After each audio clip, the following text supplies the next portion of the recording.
Toxic നമ്മുടെ rocking star Yash നായകനാകുന്ന ഗീതു മോഹൻദാസ് ചിത്രം അതിൻ്റെ ഒഫീഷ്യൽ ട്രെയിലർ വന്നിട്ടുണ്ട്. ഇത് ആക്ച്വലി ഇതിൻ്റെ ഒരു ട്രെയിലർ ഓൾറെഡി വന്നിട്ടുണ്ടായിരുന്നു. പക്ഷേ അന്ന് ആ പറഞ്ഞ സമയത്ത് ആ സിനിമ റിലീസായില്ല. അതിനുശേഷം ഇപ്പോഴാണ് റിലീസാകാൻ പോകുന്നത് ഈ മാസം 26-ന്. സോ അതിൻ്റെ ഒരു ഒഫീഷ്യൽ ഒരു ട്രെയിലറോടെ വരികയാണ്. സോ അത് ഓൾറെഡി ഉള്ള ട്രെയിലറുകളൊക്കെ ഓൾറെഡി ഭയങ്കര വൈറലൊക്കെ ആയിരുന്നു.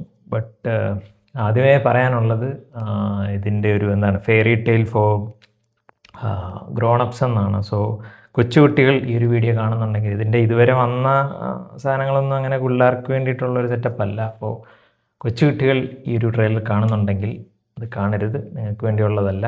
ഇത് പക്ക ഒരു അഡൾട്ട്സ് ഉള്ളി 18+ ആയിട്ടുള്ള കണ്ടൻറ്റുകളായിരിക്കാൻ വരുന്നത് അറിയില്ല, അങ്ങനെയായിരിക്കും. സോ അതുകൊണ്ടൊരു ഡിസ്ക്ലൈമർ പോലെ ഞാൻ ആദ്യമേ പറഞ്ഞതാണ്. സോ നമുക്ക് ട്രെയിലർ കാണാം.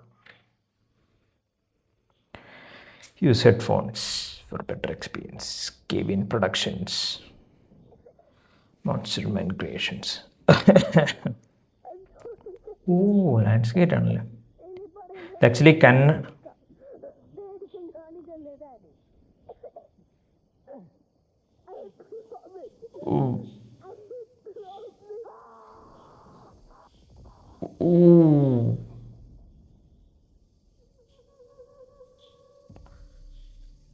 ഇത് അച്ഛൻ മകൻ റിവെഞ്ച് സെറ്റപ്പാണ്. അത് ആദ്യത്തെ രീതിയിലൊന്ന് പറഞ്ഞായിരുന്നു. കിയാര, ഒരുപാട് നടിമാരുണ്ട്.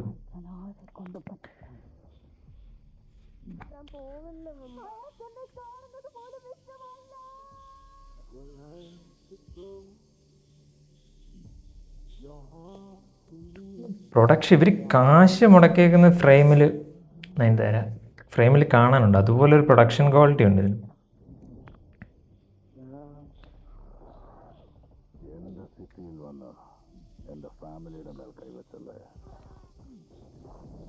സുധീർ നായർ, ഹമാ ഖുറേഷി. ഇത് പക്ക ഒരു നിന്റെ അനിയനെ കത്തിച്ചിട്ട് ആ ചാരം കൊണ്ടൊരു ലൈനിട്ട് ഒന്ന് പറക്കാം. എനിക്ക് നടക്കൂ. റക്കി ബൈ. അയാളുടെ സ്നേഹം തനിക്ക് മാത്രം സ്വന്തമാണെന്ന് ഓരോ പെൺകുട്ടിയും കരുതി. എന്നാൽ അയാളുടെ അതിരുകളില്ലാത്ത ആകാശം പോലെ സ്വതന്ത്രമായിരുന്നു.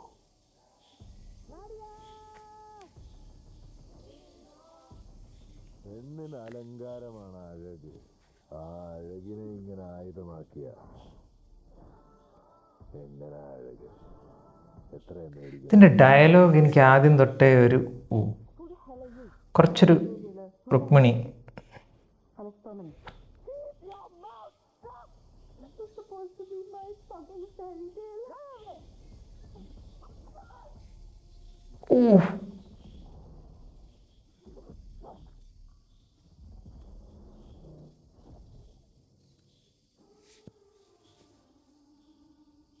I was hoping to have a civilized conversation.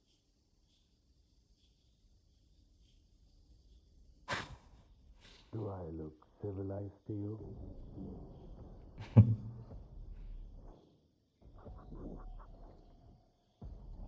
എൻ്റെ എന്തൊക്കെയായത്?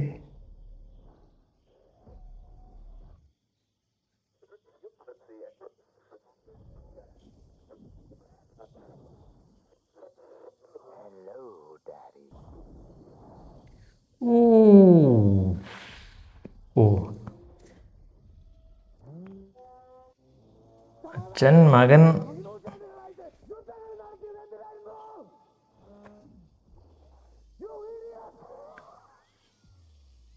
ഇതെങ്ങനെ അവസാനിക്കാനോ തനിക്ക് തന്നെ അറിയാലോ.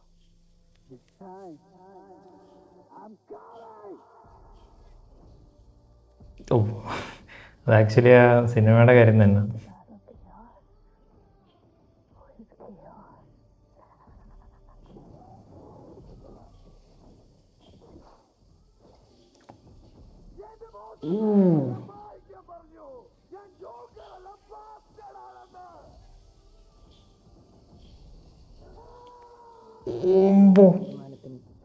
തക്കതായ വില നീ കൊടുത്തേ പറ്റൂ.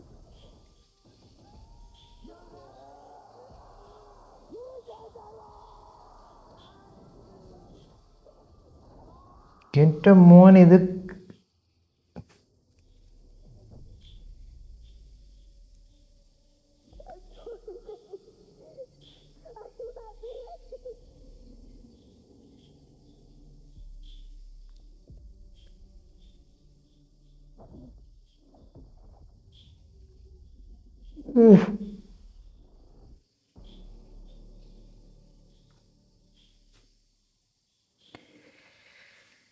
ഇതിൻ്റെ ക്യാമറ എന്ന് പറയുന്നത് ദ ലെജൻഡറി രാജീവ് രവിയാണ്.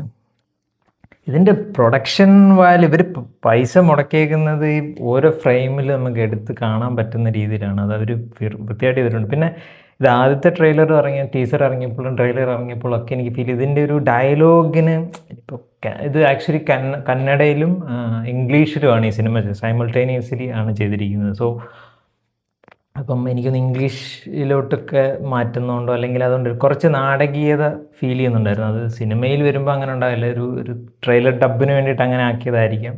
അതെനിക്ക് ആദ്യം തൊട്ടേ ഫീൽ ചെയ്യുന്നുണ്ടായിരുന്നു. ഇതിനുണ്ട് കുറച്ച്, പക്ഷേ അത് നോക്കേണ്ട കാര്യമില്ല. അത് സിനിമ എങ്ങനെ എന്ന് മാത്രമാണ് നമ്മൾ അതിനെപ്പറ്റിയാണ് ചിന്തിക്കേണ്ടത്. തിയേറ്ററിൽ വരുമ്പോൾ ഇതെങ്ങനെയാണെന്നാണ്. പക്ഷേ ഇതൊരു വലിയ സ്ക്രീനിൽ കാണാനുള്ള എല്ലാ സാധനങ്ങളും ഉണ്ട്.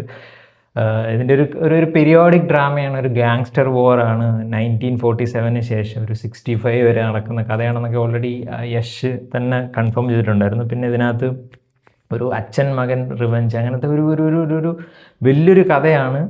ഇതെങ്ങനെ ഗീതു മോഹൻദാസ് എക്സിക്യൂട്ട് ചെയ്തത്? ഞാൻ ഗീതു മോഹൻദാസിനെ അങ്ങനെ ഒരു കണ്ടന്റ് ഡ്രിവൺ സിനിമയിലല്ലാതെ ഒരു കൊമേഴ്ഷ്യൽ സിനിമകൾ അങ്ങനെ അധികം കണ്ടിട്ടില്ല. സോ എങ്ങനെയാണ് യശ് പോലൊരു നടനെ അല്ലെങ്കിൽ ഇത്രയും വലിയൊരു സബ്ജക്റ്റിനെ കൊമേഴ്ഷ്യലി ആണല്ലോ അവതരിപ്പിക്കുന്നത്. അത് പുള്ളിക്കാരിയുടെ ബാക്കിയുള്ള സിനിമകളിലെല്ലാം ഒരു കണ്ടന്റ് ഡ്രിവൺ സിനിമകളാണ്.